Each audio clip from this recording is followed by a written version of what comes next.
দর্শক, এখন রয়েছে সুব্রা গ্রুপের সৌজন্যে দেশের তথ্য প্রযুক্তি খাত নিয়ে বিশেষ আলোচনা।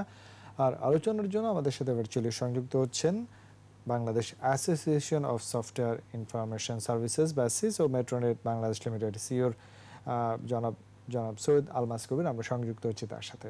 জনাব আলমাস কবির, আপনাকে স্বাগত জানাচ্ছি আমাদের আজকের আলোচনায়। ধন্যবাদ। আমরা প্রথমে শুরু করতে চাইবো, আমরা জানি আসলে কোভিড-19 যেটি সারা বিশ্বের সাথে সাথে বাংলাদেশকে আসলে মোকাবেলা করে সামনে এগিয়ে যেতে হচ্ছে, জীবন জীবিকা অর্থনীতি সেটিওকে আসলে চালিয়ে রাখতে হচ্ছে। এই সেক্টরের অবস্থানটি আসলে কেমন রয়েছে, প্রথমে একটু বলবেন। ঠিকই বলেছেন যে কোভিড এর যে প্যান্ডেমিক আমরা গত প্রায় 15 মাস 16 মাস ধরে দেখছি, সারা পৃথিবীতেই এটা ব্যবসা বাণিজ্যের উপরে একটা খুব মন্দা একটা প্রভাব ফেলেছে। বাংলাদেশেও এটার এক্সেপশন না, এবং গত বছর আমরা দেখেছি যে আমাদের এই ইন্ডাস্ট্রিতে একটা খুব খারাপ একটা সময় গেছে। তার প্রধান কারণ ছিল যে যারা এক্সপোর্ট করছিলেন তারা যেসব দেশে এক্সপোর্ট করছিলেন, অর্থাৎ ইউরোপ আমেরিকার দেশগুলো, সেগুলো সব বন্ধ ছিল, সব লকডাউনে ছিল। সো তাদের সমস্ত ওয়ার্ক অর্ডার কিন্তু ক্যান্সেল হয়ে যায়, তাদের পেমেন্ট আটকে যায়। সো এর জন্য এক্সপোর্টে আমাদের একটা বড় একটা বাধা আমরা পাই গত বছর। এবং লোকাল মার্কেটে যারা কাজ করে, আমরা যাদের জন্য কাজ করি, ধরেন হয়তো আরএমজি কোম্পানি বা ব্যাংক বা ইত্যাদি বড় বড় কর্পোরেশন, রেস্টুরেন্ট, হোটেল, তারাও বন্ধ ছিল। সো লোকাল মার্কেটের কোম্পানিগুলো কিন্তু আইটিতে বা সফটওয়্যারে তারা কিন্তু আর ইনভেস্ট করছিল না। সো সুতরাং লোকাল মার্কেটে যারা কাজ করে, যে আইটি কোম্পানিগুলো, তাদের রেভিনিউ কিন্তু বন্ধ হয়ে গেছিল। সো এই মন্দা ভাবটা আমাদের কিন্তু বেশ কয়েক মাস চলেছে।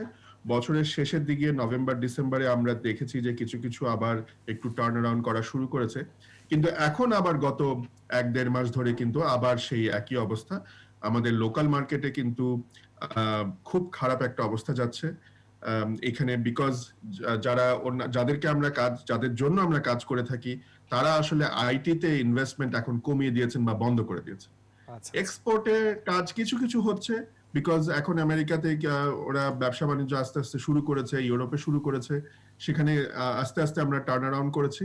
কিন্তু এখনো যেই গতিতে আমরা এগোচ্ছিলাম এর আগে 2019-এ 2020-র প্রথম দিকে, সেই গতিটা আমরা এখনো ফিরে পাইনি। আচ্ছা আচ্ছা, জনাব আলমাস কবির, আমরা জানি যে এই সেক্টরে অনেক সম্ভাবনার জায়গা রয়েছে, যেটা আপনি নিজেও বলছিলেন যে যদি কোভিড আসলে পুরো বিশ্বের চিত্রটি আসলে থমকে দিয়েছে, তারপরেও এই সম্ভাবনার জায়গায় আমাদের যে অগ্রগতি বা আমাদের যে সক্ষমতা বৃদ্ধি, সেই জায়গাটা আসলে আমরা কতটুকু এগিয়েছি?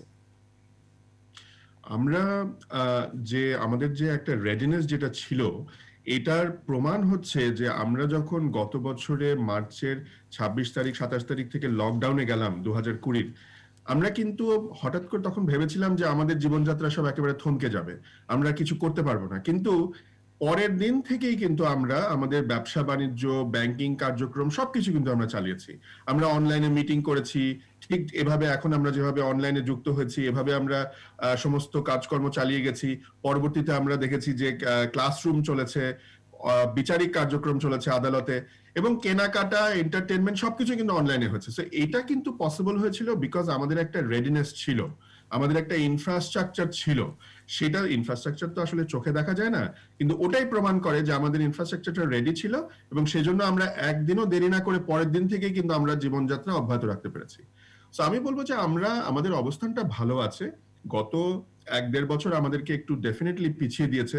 আমাদের যে সামনে যে টার্গেট গুলো রয়েছে, আমাদের একটা এক্সপোর্ট টার্গেট রয়েছে, আপনি জানেন যে $5 বিলিয়ন একটা এক্সপোর্ট টার্গেট রয়েছে 2025-এ। এইগুলো আমাদেরকে একটু অসুবিধা করছে, কোনো সন্দেহ নেই।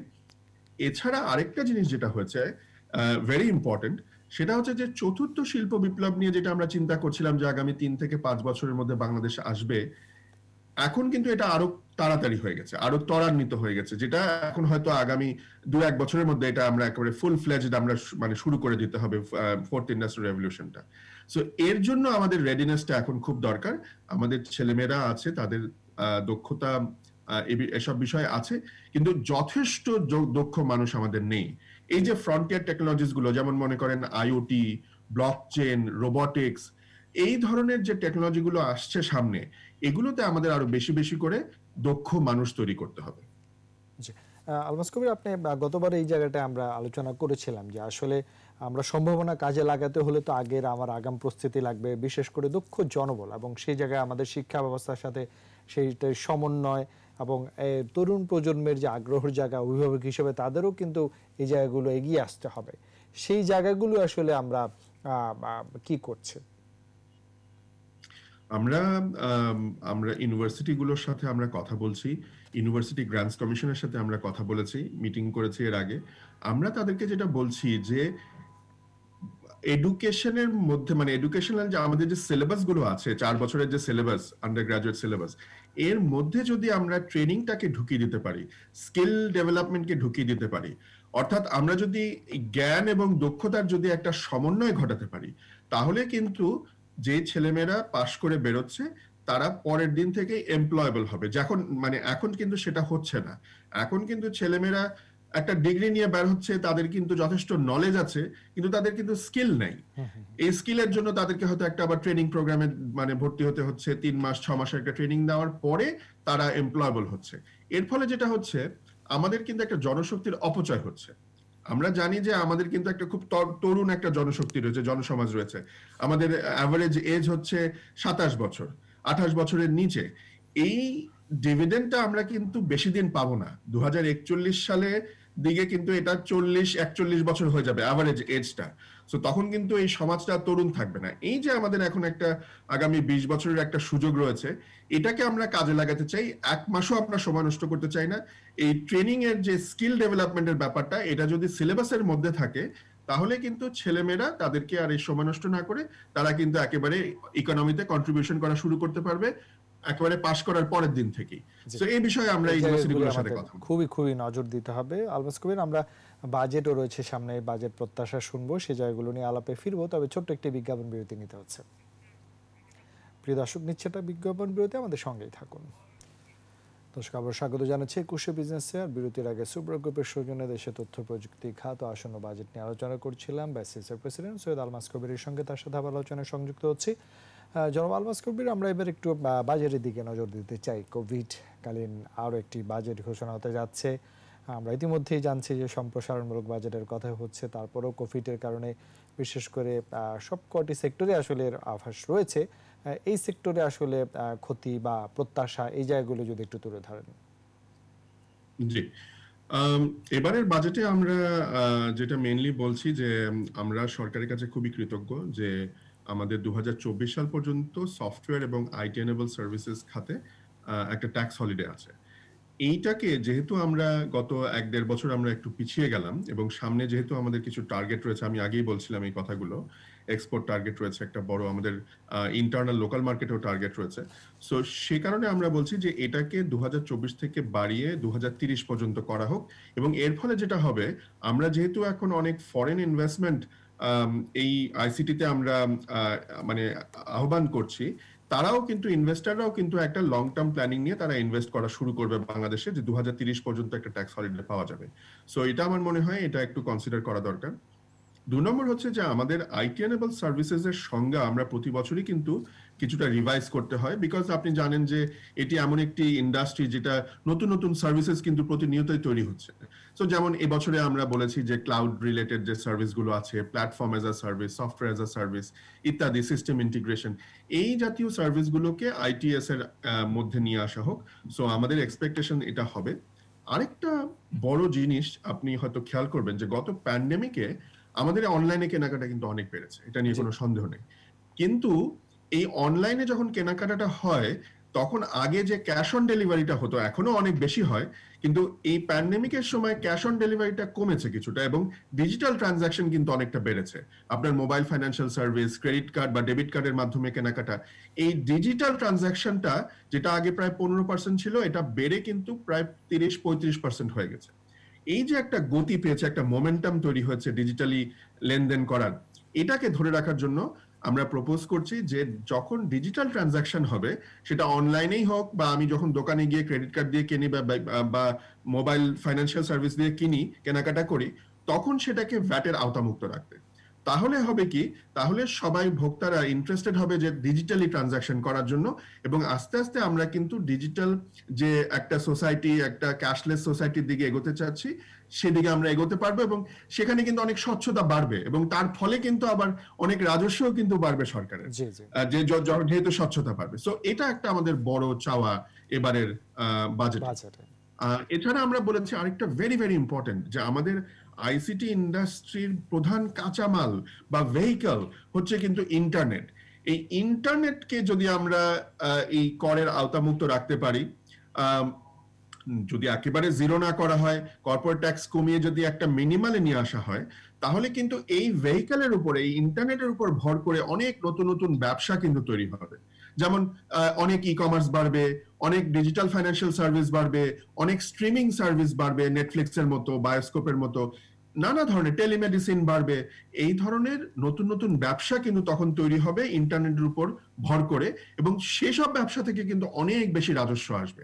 সো ইন্টারনেটের উপরে যে ইন্টারনেট সার্ভিস প্রোভাইডার যে কোম্পানিগুলো আছে, তাদের কর্পোরেট ট্যাক্স যদি কমিয়ে নিয়ে আসা হয়, জিরো যদি নাও করা হয়, একটা নমিনাল পর্যায়ে নিয়ে আসা হয়, আমার মনে হয় এই বেনিফিটটা কিন্তু এন্ড ইউজাররা পাবে, এবং ইন্টারনেটের দাম কিন্তু একটা সহনীয় পর্যায়ে নিয়ে আসবে। আমি ব্রডব্যান্ড ইন্টারনেটের কথা বলছি কিন্তু।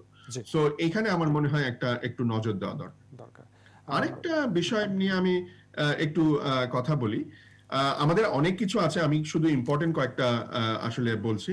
সেটা হচ্ছে যে টেকনিক্যাল অ্যাসিস্ট্যান্স প্রজেক্ট, এটা নিয়ে আমরা কয়েক বছর ধরেই বলছি যে বাংলাদেশে অনেকগুলো আইটি কোম্পানির কিন্তু বড় বড় কাজ করার অভিজ্ঞতা হয়েছে, এবং যেমন আমরা হজ ম্যানেজমেন্টের মতো বড় কাজ করি, আমরা এনআইডি মতো একটা বড় কাজ প্রজেক্ট আমরা করেছি, ড্রাইভিং লাইসেন্সের মতো বড় প্রজেক্ট করেছি, বড় বড় ডেটা সেন্টার করেছি।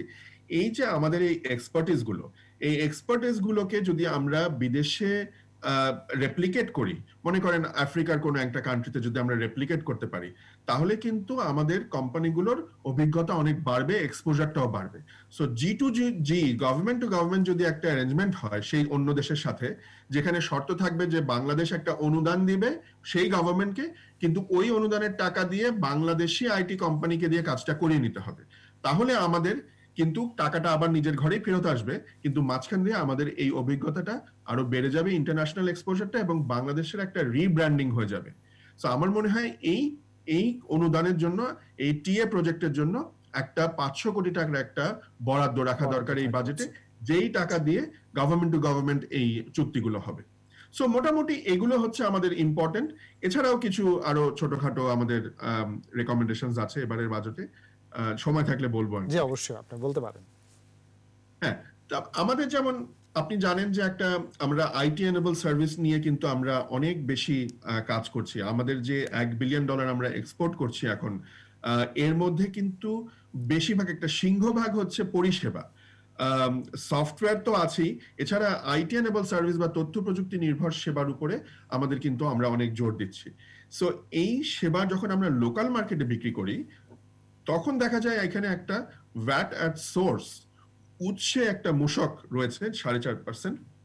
এটা কিন্তু একটা খুব সমস্যা ক্রিয়েট করে। তার কারণ হচ্ছে যে যখন আমরা কোনো, মনে করেন, পরিষেবা দেই কোনো একটা ক্লায়েন্টকে, আমাদের কিন্তু তখনই ভ্যাটটা দিয়ে দিতে হলো, উৎসে ভ্যাট থাকার কারণে, কিন্তু বিলটা আমি পাচ্ছি হয়তো 1 মাস পরে বা 3 মাস পরে। বিলটা যখন আমি পাচ্ছি, তখন দেখা যায় যেহেতু এটা সেবা, এটা কোনো প্রোডাক্ট না, যেহেতু এটা সেবা, তখন কিন্তু দেখা যায় যে ক্লায়েন্ট কিন্তু ফুল পেমেন্ট বেশিরভাগ সময় করে না, বিভিন্ন কারণে করে না, নানা রকমের এখানে শর্ত থাকে। সো তখন কিন্তু আমরা কিন্তু ভ্যাটটা কিন্তু আগেই দিয়ে দেওয়া হয়েছে। সো আমার মনে হয় এই পরিষেবাগুলোকে উৎসাহিত করার জন্য এই উৎসে করটা, আমার মনে হয় উৎসে ভ্যাট যেটা আছে, এটাকে আসলে সরিয়ে নেওয়া দরকার। আর ইন্টারনেট কোম্পানিগুলোর কথা আমি আবারও বলতে চাচ্ছি, ইন্টারনেট কোম্পানিগুলোর কর্পোরেট ট্যাক্স একেবারে নমিনাল পর্যায়ে নিয়ে আসলে এটার বেনিফিট কিন্তু আমরা ভোক্তারা কিন্তু জি, আমরা একেবারে শেষ দিকে চলে এসেছি। অবশ্যই আমরা প্রত্যাশা করব সরকারের জায়গাটাই নজর রয়েছে, এবং ব্যাপক সম্ভাবনার খাত এটি। তরুণ জনগোষ্ঠীকে যেন আমরা সেই সুযোগটি দিতে পারি, আমাদের অর্থনীতিতে তারাও অবদান রাখতে পারেন আপনাদের মাধ্যমে, সেই প্রত্যাশা রাখছি। আপনাকে অনেক ধন্যবাদ। প্রিয় দর্শক, এতক্ষণ সুব্রা গ্রুপের সৌজন্যে দেশের তথ্য প্রযুক্তি খাত আসন্ন বাজেটের প্রত্যাশা নিয়ে আলোচনা করছিলাম ব্যাসেজের প্রেসিডেন্ট জনাব সৈয়দ আলমাস কবিরের সঙ্গে। এবার নিচ্ছে আরো একটা বিরতি, বেলা 2:35 আবার ফিরে আসবো 21 বিজনেসে। ততক্ষণ আমাদের সঙ্গেই থাকুন।